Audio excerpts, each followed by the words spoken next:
alert. But first, 15 years in the NFL, 5-time Pro Bowler, one of the great Patriots of all time via the Coward Global Satellite Network. Ty Law is joining us.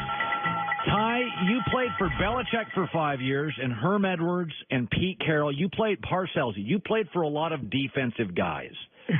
You really did. And you're in that defensive huddle, but you also know Brady. When you watch him last night, I mean, good God, he's as good as, I mean, he's really clicking. What do you think separates Brady? You practiced against him for years. God, it's a new, now Josh Gordon's his new toy. What do you think makes him special? Right.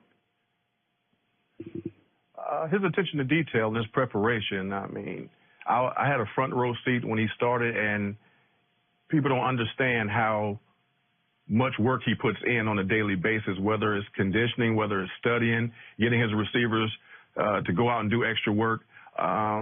It's nothing like anything I've ever seen. So it's no mistake that he's the greatest player, football player, not only quarterback, but football player of all time. He works at it, and age is just a number to him. He doesn't get caught up into the people talking about being over the hill. I'm 41 years old.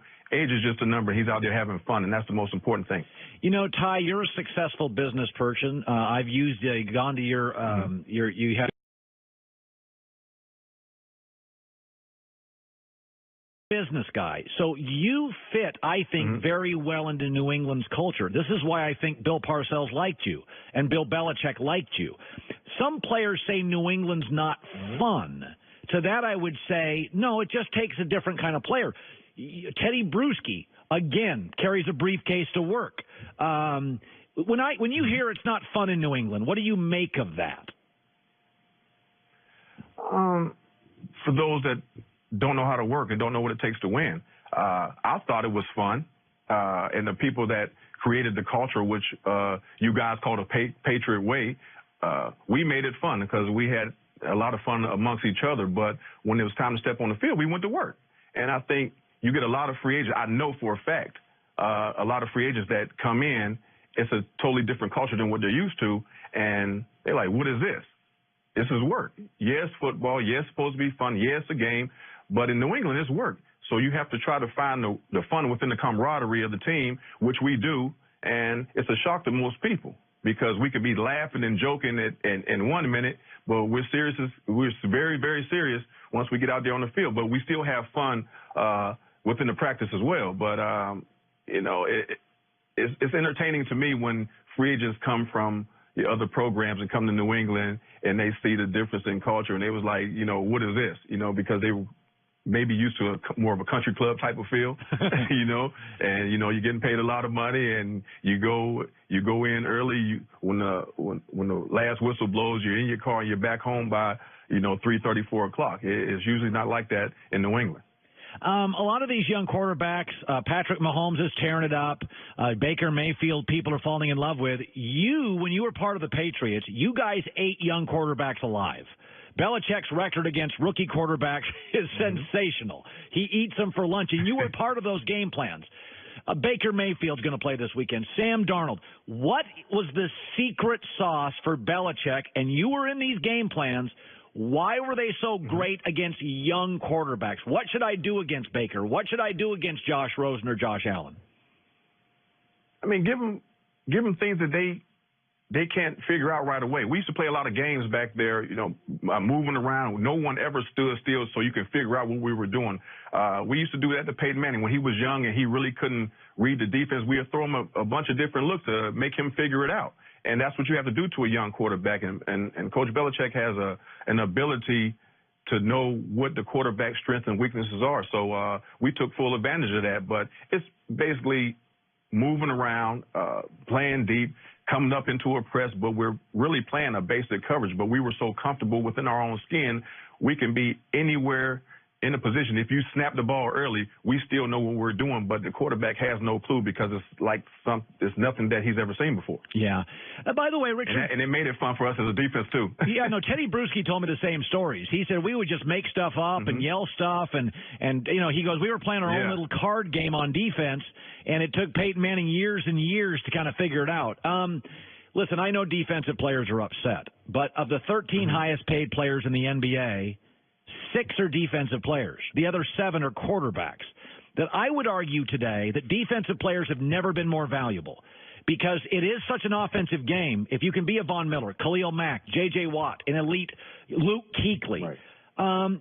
When you watch the game, it is clearly more offensive-minded. Does that bother you? How does that land for you?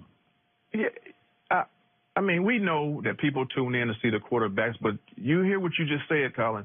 The guys that are chasing the quarterback are the highest paid defensive players. But yet we're trying to protect the quarterbacks, which is somewhat of a contradiction because when you're going at the quarterback, how are you going to get paid the type of money that these guys getting paid, and then you ask them to hold up and not take them to the ground? I don't know any of those defensive players that's from Krypton and that got Superman to where they can leave their feet and not put them down the ground and put their weight on. I mean, the rules are skewed.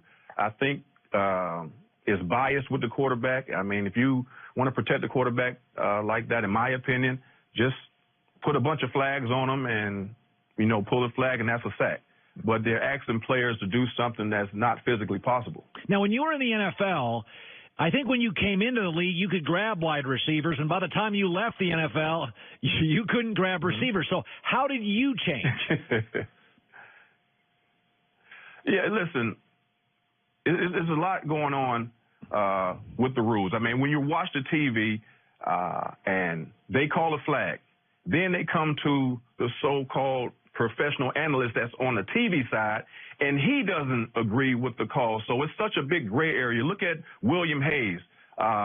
He got his career shortened because he's trying to protect the quarterback. Why isn't the same action taken amongst all the players to protect all the players? Everything has seemed to be based around the quarterback. I understand business because I'm a businessman myself, but at the same time, Colin, if you think about it, I just want to make this little analogy for guys out there watching right now. There was a guy by the name of Drew Bledsoe, perennial All-Pro, the face of the organization for the New England Patriots. If he did not get injured, not that you want anyone to get injured, but it happened. It's a part of the game. We all know what we signed up for. Drew Bledsoe got hurt. Then comes Tom Brady. We would have never got to witness the GOAT and the greatness of Tom Brady if it wasn't for that play. Not saying that it was a good thing by any means to Drew Bledsoe, but it's a part of the game that we all signed up for. So this is football. So I think that if you're going to make rules, you should protect everybody, because we would not be sitting here talking about the greatest quarterback and the greatest football player of all time if it wasn't for something unfortunate as that. So if there's going to be some unfortunate incidences in football, it should apply to everybody. Ty Law, which, by the way, you have 22. I called them like kid parks. How would you describe them? Launch? Launch, family entertainment. So and we do everything, laser tag. We have Crave Cafe, my own pizza concept. We have virtual reality, rock walls, ninja courses. We have it all. So it's, family fun, arcade, full-fledged ticket redemption, arcade games. So it's awesome. So go check it out. Launch Trampoline Park, coming to a city near you. Yeah, using that University of Michigan education has made you a lot of money. Great business school. Ty, good talking to you. Thank you. Hey, thanks for having me. You bet. Ty Law, 3 rings, 5-time Pro Bowler, really, really good dude. I took my kid to launch multiple times in Hartford. Joy Taylor with the news. No. Turn on the news. This is the Herd Line News. We're at Dave & Buster's for Bella.